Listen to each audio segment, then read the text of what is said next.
They called it the place where nothing happens. Nestled deep in the pine-covered hills of northern Oregon, Elmswood was the kind of town people moved to when they wanted to disappear, not from the law, but from noise, traffic, and bad news. It was quiet, predictable. A town where folks still waved at passing cars and left keys under flower pots without a second thought. With just under 3,000 residents, Elmswood was known for its postcard charm, wooden fences, homemade pies at the corner diner, and the kind of stillness that made time feel slower. It wasn't perfect, but it was safe. Safe enough that crime was barely mentioned in the weekly paper. Safe enough that no one locked their doors at night until they found Judith Harris face down in her own garden. Judith was 68, a retired librarian with a sweet tooth and a love for rose bushes. She lived in a modest cream-colored home at the edge of town, surrounded by tall trees and silence. People called her Miss Judy. The type of woman who remembered birthdays, donated to the animal shelter, and made the best cinnamon rolls in Elmswood. To anyone watching, Judith's life was uncomplicated. She tended her roses, sipped tea on her porch swing, and fed the same stray tabby that wandered into her yard each morning. She didn't travel much, didn't cause trouble, and didn't have enemies. But sometimes the quietest people carry the deepest shadows. And sometimes the places we trust the most are the ones hiding the darkest secrets. What happened to Judith Harris didn't just shatter the illusion of safety, it cracked the very foundation of Elmswood's peaceful identity.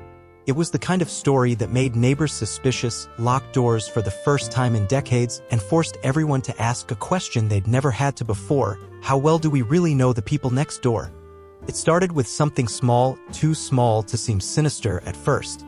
On Tuesday morning, Miss Judy didn't open her curtains. By noon, the mail sat untouched in her box.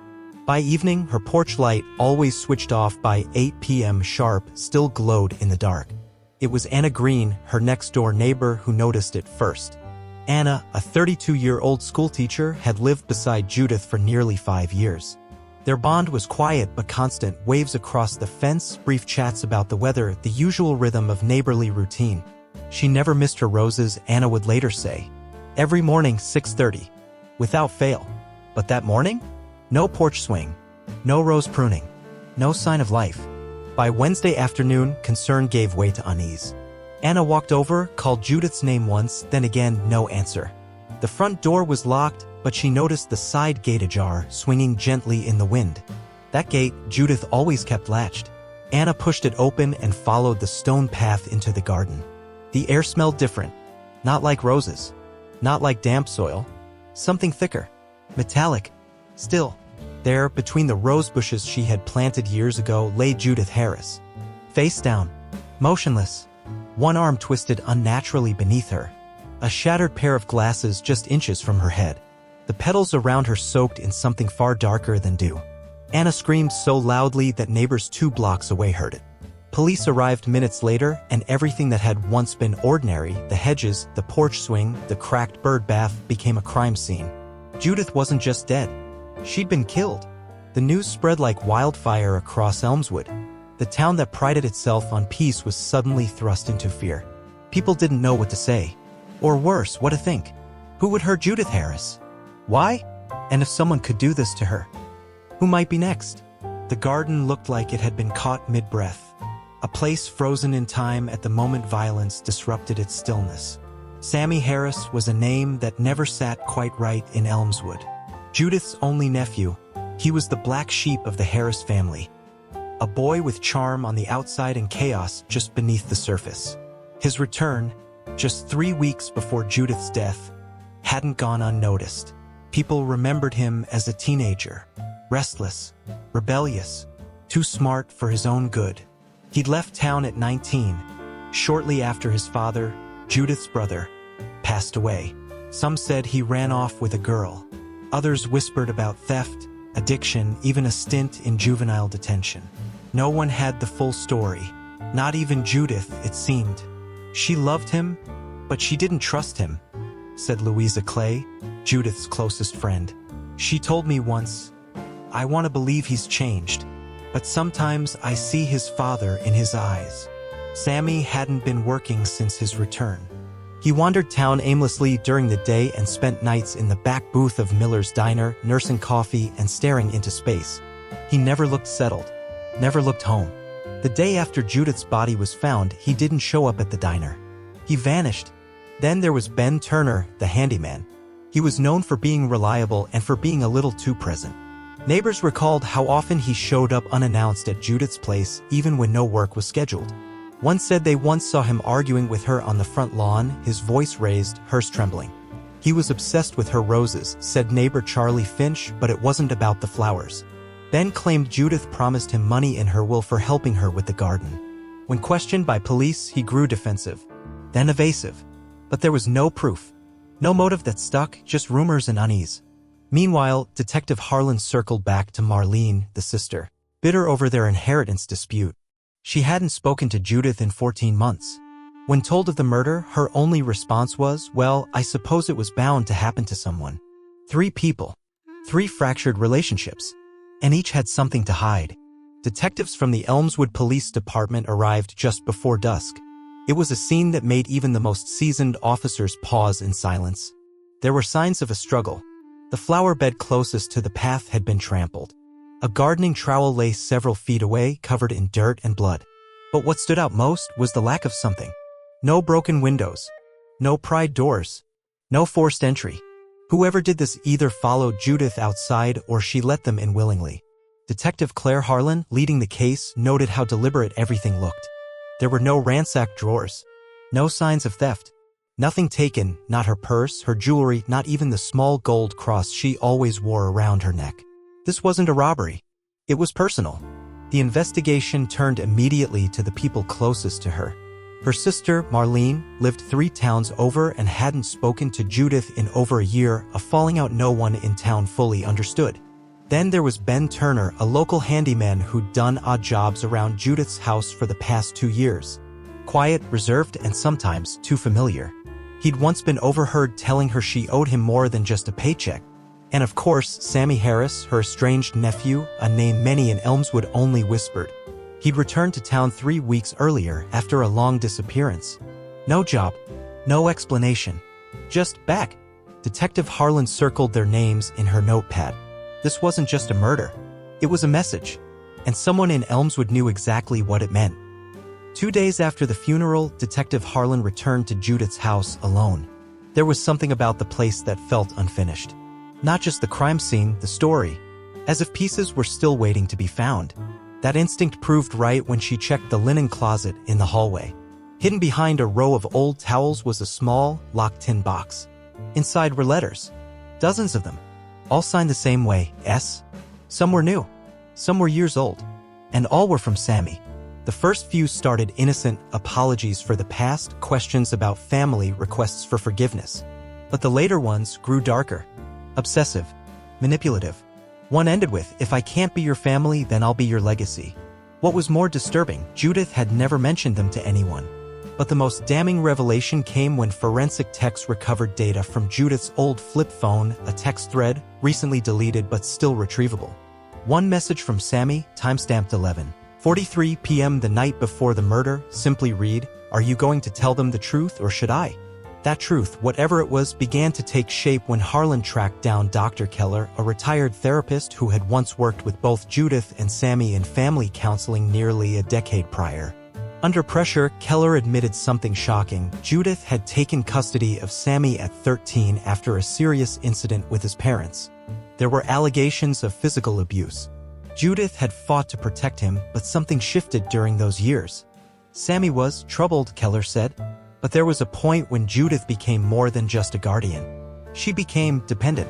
The lines blurred. Not criminal, not romantic, but deeply unhealthy. Their relationship was built on guilt, secrecy, and emotional codependency that no one saw or wanted to see. Suddenly, the perfect picture of Miss Judy began to fade. She hadn't just been a sweet woman with a garden. She'd been carrying a storm and no one noticed until it finally broke. Everyone breaks differently. For Sammy Harris, it wasn't one moment, it was a slow boil, a lifetime of silence, shame, and secrets simmering just beneath the surface. According to Dr. Keller, Sammy had been showing signs of emotional disintegration for years. He was never given the tools to process his trauma. He internalized everything, the neglect, the guilt, even Judith's affection. Over time, it twisted. After returning to Elmswood, his behavior unraveled quickly. Surveillance footage showed him pacing outside Judith's house at all hours. Neighbors reported hearing loud arguments. But the most chilling evidence came from Judith's journal, discovered in her bedroom drawer, entries dated just days before her murder.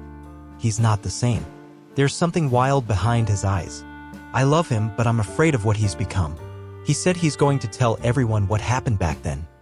I told him no one would believe him. That may have been a mistake. What exactly Sammy was threatening to reveal remains unclear.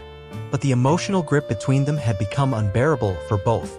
One night prior to the murder, Sammy visited Judith's home. Neighbors heard shouting. A lamp was broken. Judith reportedly told him to get out and never come back.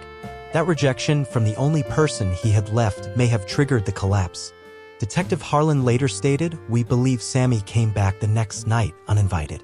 It was premeditated emotionally, not logically. He wasn't planning a murder, he was unraveling." The final blow wasn't just physical, it was symbolic. Judith had represented safety, guilt, control, and by killing her, Sammy tried to silence the storm inside him. But instead, he unleashed it on the entire town. They found him at dawn, curled up beneath a weather-beaten tarp near the edge of Larkspur Woods, less than 5 miles from Judith's home. When officers approached, Sammy Harris didn't flinch. He looked up slowly, his voice barely audible. "I didn't mean to, but she wouldn't stop looking at me like that." He was arrested without resistance. News of the capture spread through Elmswood like wildfire. For some, it was closure. For others, disbelief. Could Miss Judy's own nephew, the quiet boy they once saw riding his bike to Sunday school, truly be capable of something so brutal? The trial began 3 months later, and the courtroom overflowed. The prosecution was precise, methodical. They painted Sammy as a manipulator, someone who used his aunt's sympathy, then turned on her when she wouldn't give him what he wanted: money, forgiveness, maybe even silence. They showed the jury the blood-stained text messages, the journal entries, the threats. "This wasn't an accident," the prosecutor said. "This was the slow, deliberate collapse of a man who chose destruction." But the defense told a very different story. They called psychiatric experts to the stand, who testified that Sammy suffered from severe dissociative episodes and untreated trauma-linked personality disorders. Years of instability, abandonment, and emotional confusion had left him psychologically adrift. And the emotional bond with Judith had become warped, volatile, and unsustainable. "He didn't kill her out of hatred," the lead defense attorney said. "He killed her in the middle of a storm he couldn't stop." In the crowd, reactions were split. Some residents shook their heads in cold judgment. Others wept quietly, torn between grief and compassion. The media swarmed Elmswood. Reporters circled the courthouse like vultures. For a town that had once been invisible, it was now the center of a story too twisted to ignore. The courtroom fell silent as the verdict was read. Guilty, but not of murder. Sammy Harris was convicted of voluntary manslaughter committed under diminished capacity, a legal acknowledgement that while he had taken a life, his mind wasn't whole when he did it. The sentence, 25 years in a secure psychiatric facility with mandatory psychological treatment and a formal review in 15. No applause. No outrage. Just stunned silence. For Elmswood, the verdict left a lingering ache. Some said it was justice, compassionate, fair, human. Others whispered that it wasn't enough, not for Judith. Not for what was lost. Marlene, Judith's sister, never spoke to the press. She didn't attend the final day of the trial. Her last words on record were simple: "We were all looking the other way." That's what hurts the most. Sammy's fate became a ghost story in the town's collective memory, the boy who came back broken, the aunt who tried to fix him, and the bond that destroyed them both. In the weeks that followed, Elmswood changed. The porch lights stayed on longer. Locks were replaced. Conversations grew quieter, more careful. Judith's house was sold. Her garden dug up. Her roses gone. But what truly lingered wasn't fear. It was regret. Regret that no one had asked harder questions. That Judith had carried too much alone. That Sammy had unraveled in plain sight, and still, no one saw him clearly. Detective Harlan later reflected on the case in a local interview. This wasn't about evil. It was about pain. Ignored, misunderstood, and left to rot. The story of Judith Harris and her nephew wasn't just a crime. It was a mirror. one that forced an entire town to confront the fragile boundary between love and denial, care and control, help and harm. Because sometimes the most tragic stories aren't about monsters. They're about people who needed help and never got it in time. In towns like Elmswood, tragedy doesn't announce itself. It doesn't arrive with sirens or storms. It creeps in silently, hidden beneath routine, smiles, and unspoken pain. Judith Harris was a beloved figure, a symbol of warmth and stability. Sammy Harris was the boy who vanished, then returned, carrying the weight of a past no one wanted to unpack.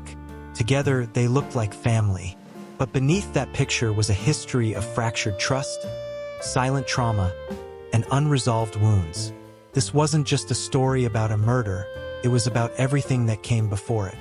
The missed signs, the ignored cries, the polite silences that let pain fester.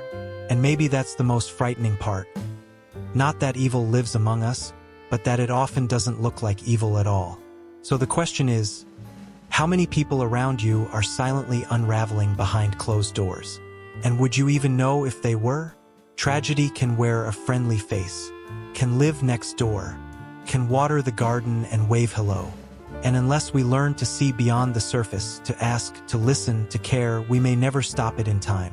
If there's one thing the story of Judith and Sammy reminds us, it's this: empathy isn't weakness. It's prevention. Mental health isn't a whisper. It's a warning. And sometimes the greatest danger lies in what we refuse to see.